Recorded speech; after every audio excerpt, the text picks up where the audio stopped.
Hey, okay. So my name is Michael Adams, and I am a media director. So my job pretty much encompasses graphic designing, motion graphics.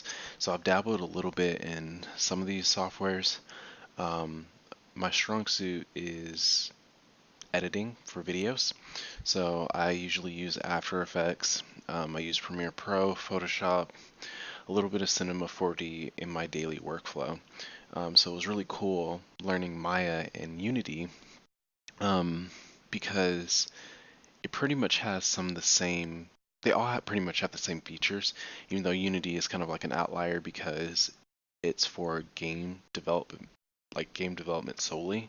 Not to say that others can't be used for game development, but they also have it's has different focuses. Um, so I have used Unreal Engine as well previously. I've kind of dabbled in blueprints and messing around with things like that. So this was really cool, just seeing how Unity works and the different user interface. So it was a lot of fun. How comfortable did you feel in Maya this month compared to the previous month? I felt a lot better. I was a little weary because, as I stated before, the programs that I used to use were like Cinema 4D and Blender. But Maya was a bit of a beast to tackle for me. Not even because it was actually hard, it was just a little bit intimidating because I know that um, it's it has a big reputation. It's the industry standard as of right now. So that was a tough pill to swallow for me. What are your favorite things you learned so far? I think my favorite thing has been um, subsurface scattering. I really enjoy just messing around with those settings and just getting that cool look on the base um, for like this final render. Also enjoyed just like utilizing and like creating glass and just like making that cool little um, warped material. I found that really cool as well. So just things like that. It was really hands-on. I enjoyed it a lot. Um, it was just really fun.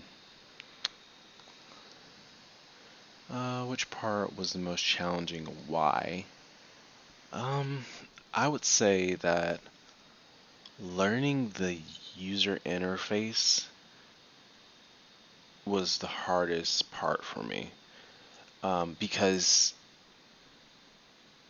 it's like, as I said, all these programs, they all have the same general basis. A lot of, like, I found out that a lot of people will sit there and instead of just diving into a program, that'll sit there and just stare at Maya, Cinema 4D, or Blender, any of them, and they'll just be like, I don't know which one to choose. It does not matter, just choose one. They all pretty much do the exact same thing. The main difference between them all is just the user interface. They may have like a select few differences, but overall, you can accomplish the same things.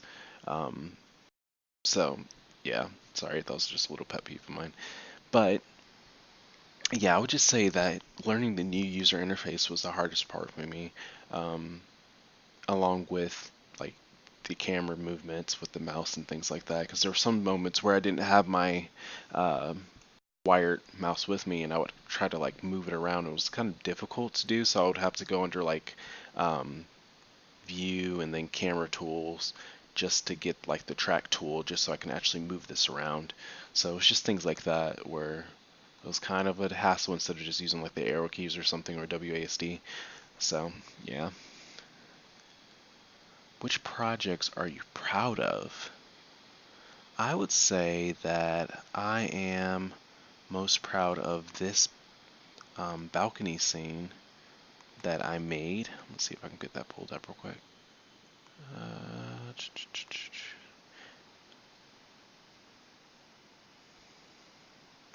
Not sure why I got buried in this. Yeah, there. So, yeah, I'm most proud of this balcony scene right there. I enjoyed, as I said before, the subsurface scattering, but I really, in like with the base as well, to create that cool effect. But I really just enjoyed how you guys let us have free reign with it, and have our own creative little twists with it. It was cool seeing other students do like a darker twist with it and having a lot of mood lighting inside of here. I went for that kind of like mellow, calm sort of feel, but it was just a lot of fun doing this. I enjoyed making that little warped glass there and just having an overall balanced image. So yeah, I enjoyed this project a lot. It's probably my favorite one by far. The second one, of course, being the car. It was just a lot of fun with the car because that's when we messed around with the incandescents and learned about that setting. So I just love learning like little details like that because it's really it's about the details, honestly. The details are it's what matters the most in the end. So um, yeah, I just enjoyed that a lot. See if I can get the car to show up. Yeah. So, and this was actually modeled after the Joker car from Suicide Squad. So yeah. Yep, yep, yep. Um, are there any tools or tricks you liked and use within Maya's interface? I can't think of anything off the top of my head, but I mean, that doesn't mean I didn't use any. Sometimes I'll do things just out of like reflex and I won't think twice about it. So I'm like, I'm sure I did, but um, I can't think of anything right now. How do you think a knowledge of materials and texturing will help you in future classes? Well, materials and textures, like as we saw with this the balcony project, well, actually, a better example would be me going back to Maya. So, as we see here, textures are what textures and materials are what make the entire image come to life. Like right now, it's kind of dead. Yes, we have like the overall skeleton and model of everything, but without that added color, it's kind of just like, oh, okay, that's cool, I guess. Um, and so it's honestly, I mean, it's a both effort. You can't just have it requires both of them. You can't just have a material or texture and a model separate. I mean, like if you just have a material, it's kind of just like okay, that's cool too. You need them both. They're so yeah. I just think that they'll both play a fundamental role in what we do in the future because it's pretty much like a cornerstone for animation. It's just what it is. Um, it's a building block. Is there anything you found interesting from learning about reflection, transmission, and emission services? So this is kind of strangely specific, but I found it interesting when we talked about skin and how that's the hardest thing for animators to replicate. Because, as you said, we kind of see ourselves and other people every single day. Like, wake up, go to the mirror, you see how like the sun reflects off your skin there, other people outside. Um, I mean, we've been seeing this for since we were babies, so we know almost immediately when something's off with the animation, or like more so than something like a gecko.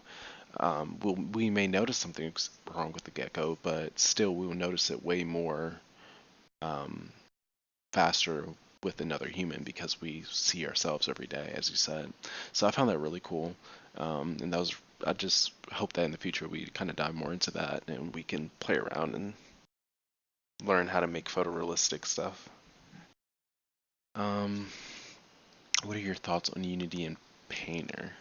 So I love Substance Painter already. I actually had a previous license, student license, about a year ago, and I just never got around to actually diving into it. So I really enjoyed actually finally sitting down to do this previous project.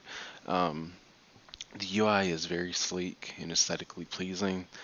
The light, the layout is intentional and makes sense. Not looking at you, ZBrush, at all, but it actually has a purpose, which I enjoy a lot. Um, so yeah, I can't wait to use it more in the future. I love like the integration process as well between Unity and Substance Painter. They talk really well together, and I'm finding that more and more actually. that a lot of programs are actually just taught, they talk to each other so well. Cinema 4D talks to After Effects. After Effects will talk to, I don't know, Photoshop, and Photoshop can talk to Substance Painter. Substance Painter can talk to Unreal Engine. So yeah, I just love that flow there. It's really cool, especially when you use all those things and it comes together and make a cool project. It's awesome. What future classes, softwares, and topics are you most excited to learn about? Um, I'm excited to dive more into ZBrush and Nuke. I've already dabbled in a bit of ZBrush. I actually made a cool little monster. If I ZBrush, I tried to pull it up, but ZBrush kind of crashed on me. So, and now it's not letting me open it. Otherwise, I would show you. But maybe I'll send it in as like a PNG file. But I'm not sure if we'll ever get into Unreal Engine, but I would really love to get into that as well. Because I don't know, there's something about Unreal Engine that I really enjoy. But it's probably honestly because I'm used to Roblox. When I was younger, I used to actually create games on there, and one of them hit 10,000, which was cool. But I guess that's where some of my passion for all of this came from. Um, was actually from my fourth grade teacher. She introduced me to Roblox, and she would have two like little computers set up in the back of the classroom, and would let us all play. And I would visit it. I visited it a few years later, and they had a thing called Roblox Studio.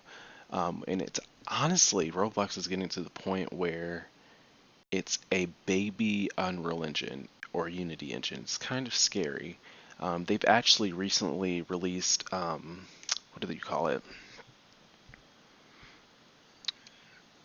They recently added in normal maps to Roblox along with mesh deformation, which is incredible.